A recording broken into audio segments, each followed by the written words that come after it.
Hello and welcome to WePC. My name is Sarah, and in this video I'll be guiding you through the 10 simple steps to help you lower your GPU temperatures. If you are hitting temperatures that are 70 degrees to a little over 80 degrees when gaming, you'll be relieved to hear that some graphics cards are designed to go beyond those temperatures. Keep in mind though that this might shorten the lifespan for some cards. So finding ways to keep the temperatures around 50 degrees to 60 degrees and max 70 degrees when gaming is advisable. So, how hot can a GPU be? Graphics cards are designed to run safely at varying temperatures. For example, a GTX 1050 has a safe gaming temperature reading between 60 degrees and 70 degrees, while a GTX 750 Ti has a safe gaming temperature between 55 degrees and 65 degrees. No matter the case, anything over 80 degrees is a clear indication that something has to be done to bring it back around 70 degrees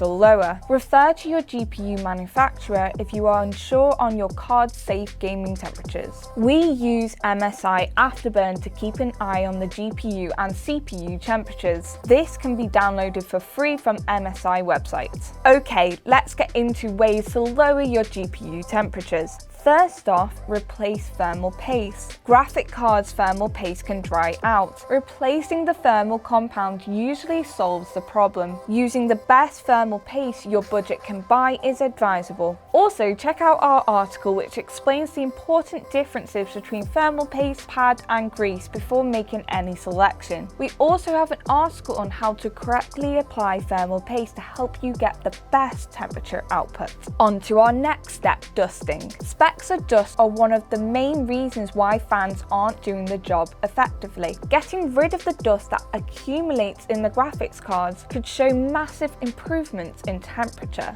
Next, airflow. Your GPU might not be getting enough airflow inside the case. To combat this, change the fan placements inside the case. Also, reducing or adding a number of fans could be something to consider. Too much or few fans inside the case could lead and promote to dead spots where air can't flow efficiently. On to our next suggestion, buying a new case. Before you can tell whether or not you need more fans, doing the open case test should help you out. Play some games and let the GPU run for about 5 to 10 minutes. Do this with the case closed and check the GPU temperatures. Do the same with the case open and see the temperature differences. If the differences are big, consider getting a case with more fans to allow a significant improvement of airflow. Watch our video on the Corsair 5000X and 5000D cases designed for optimized airflow. Click the tag above or the link down below. Okay, with this last tip being said, our next tip is to buy more fans or replace fans. Your case's fan slots should have all slots occupied with fans. Also, replace generic fans and faulty fans. To boost the airflow, normalizing the GPU temperature, bringing the case and the PC up to its full operating potential. Now, buying the right aftermarket GPU fan could solve a number of high GPU temperature issues. Choosing the right one that fits your GPU will see temperature readings around 50 to 60 degrees and at max 70 degrees when gaming. Or another choice would be a GPU water cooling system.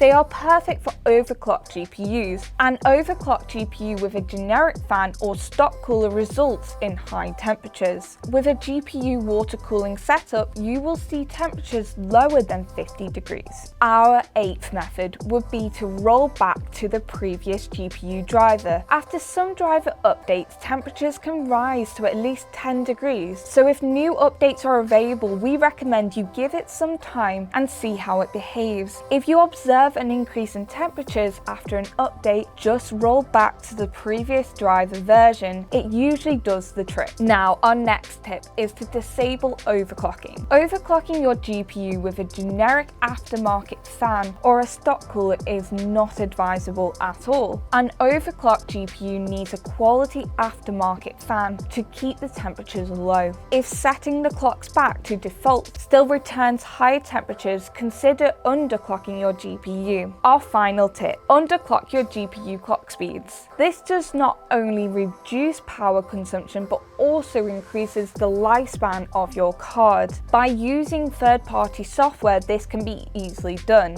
We recommend you use MSI Afterburn if you wish to underclock your GPU. We have an article on WePC on how to underclock your GPU correctly to help with this process. So, in conclusion, keeping your GPU temperatures low at all times can actually go a long way in keeping a healthy graphics card for longer. For a more in-depth guide on these methods, which are among the most efficient ways to see lower temperatures, read our WePC article, link in the description. So guys, thank you for watching. Please let us know in the comments down below on which of these methods helped you. Also give us a like, a subscribe and hit the notification bell. And if you look over there, there will be a video that we know you'll enjoy. Thanks again.